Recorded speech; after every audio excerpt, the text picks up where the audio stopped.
Hey student, watch this video and learn 3 phrasal verbs with get that you must know, my friend. Coming up.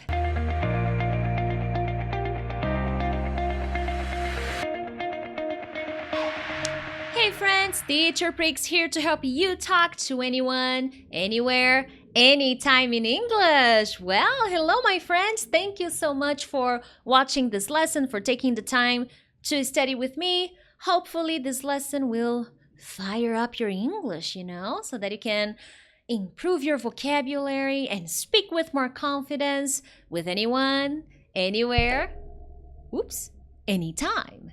Today, I'm gonna show you 3 very cool phrasal verbs with get that you've got to start using.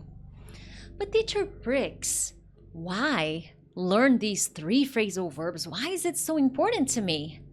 Well, that's a good question. If you want to fire up your English, if you want to improve your vocabulary so that the next time you talk to a native speaker, you understand them more easily, or the next time you watch a movie, you understand more vocabulary that native speakers and non-native speakers use. Well, this is an incredible lesson for you because gradually you will be building up your vocabulary so that you can become more confident in English and communicate and use more words, okay?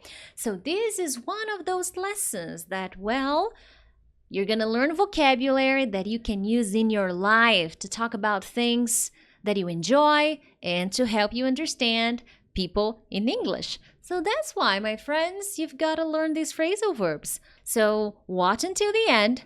And if you already know any of these phrasal verbs, if you already studied them somewhere else, tell me here in the chat. Well, not in the chat.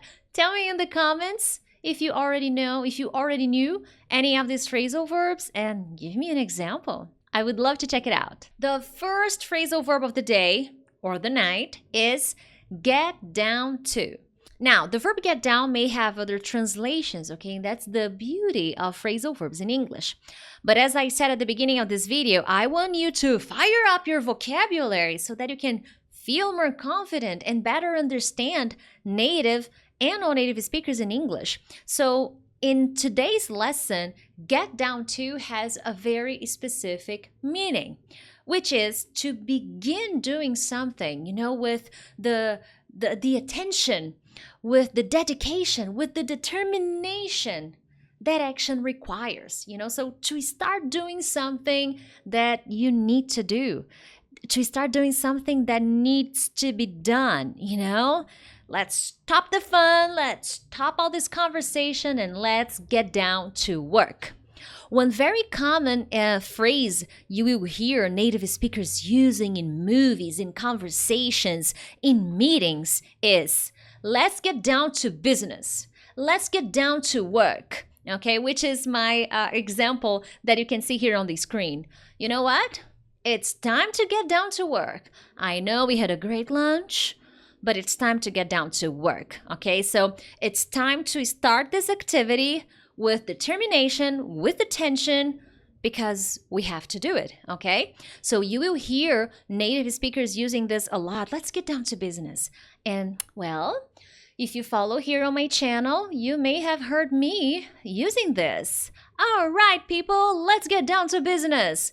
Let's start talking about something that is important in my case, or let's start doing something with more attention, with more focus, with more determination, because we gotta do it, okay?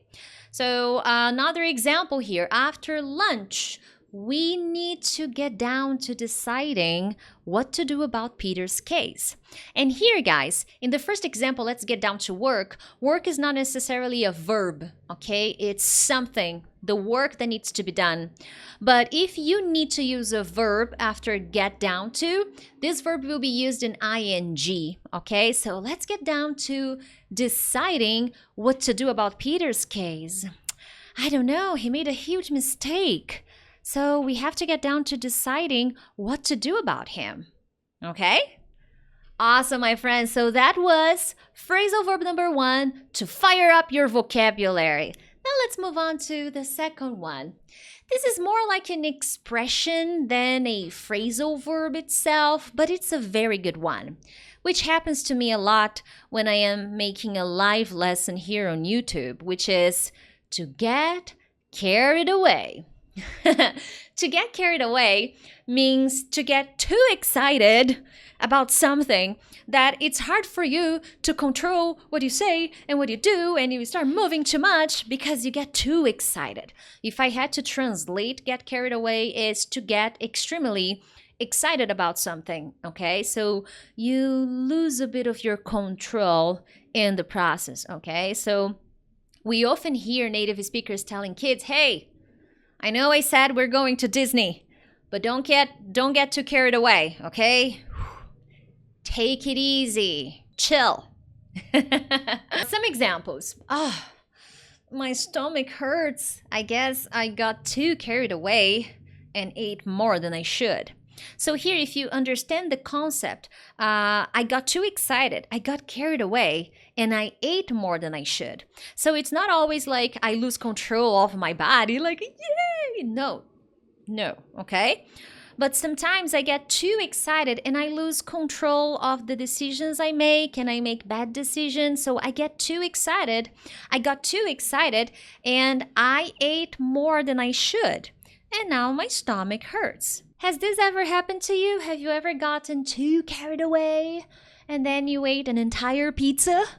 And after that you had diarrhea because your stomach does not tolerate an entire pizza? Let me know here in the comments as well. So I already asked you 2 questions, okay? Anyway, let's say I'm talking to my family members, my nieces, they're young girls, and I tell them that maybe we're going to the park this weekend. Then they may get like extremely excited. Yes, we're going to the park. Oh my God, it's gonna be amazing. I can look at them and say, hey, wow, calm down. Don't get too carried away. I don't know if we're really going, okay? Let's wait. So don't get too carried away. So this is one example. This is another example to help you better understand what get carried away means, okay? And hey, if you're enjoying this lesson, my friends, I need your help. Show me that you like it by hitting the like button. And if you haven't already, become part of this beautiful community of English learners who are firing up their English so that they can become more confident, eliminate their fears, and talk to anyone, anywhere, anytime in English. Subscribe. Now to the grand finale. Get around to something. You know, to get around to something means that you are going to do something that you have intended to do. You know, you have thought about it. You have been thinking and thinking about it for a very long time, or for a long time, okay? So you had plans, you had intentions, but you just didn't do it, okay?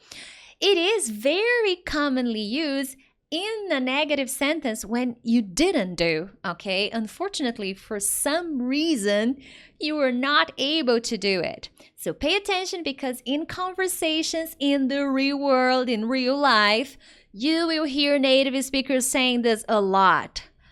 Oh, I really need to call Susan. So I have to call Susan. But I never get around to it. This it is calling Susan. So I never get around to it. I don't know why. Something always happens and I forget. So I don't know why. So I never get around to it. I never do this thing that I intended to do. And I've been thinking about this for a long time. There's something I need to talk to Susan about, but I never get around to it, okay? So this is one common example. And as I've shown you, it's used in a negative idea, okay? I never get around to it. So I have intended this action, but never happens for some reason. Let's see, another example. After talking to James for the 100th time, he finally got around to painting the kids' room. Congratulations, James. You did awesome. Now, here the example is in an affirmative sentence. He really got around to painting the kids' room. But the person, let's imagine I had to talk to James. I had to talk to James many, many, many times. And then he finally got around to painting the kids' room. Again, with this phrasal verb, if you need a verb after the preposition to, you will need to use this verb in the ing form, okay? Awesome, my friends. So I'm pretty sure that your vocabulary is fired up. So keep watching my lessons here on the channel, subscribe, and if you enjoyed, if you really liked this video, share it with your friends. And if you want to take your English to the next level, you're gonna post here in the comments, you're gonna post an example with your favorite phrasal verb of the night. Other than that, I'll see you next time. Bye!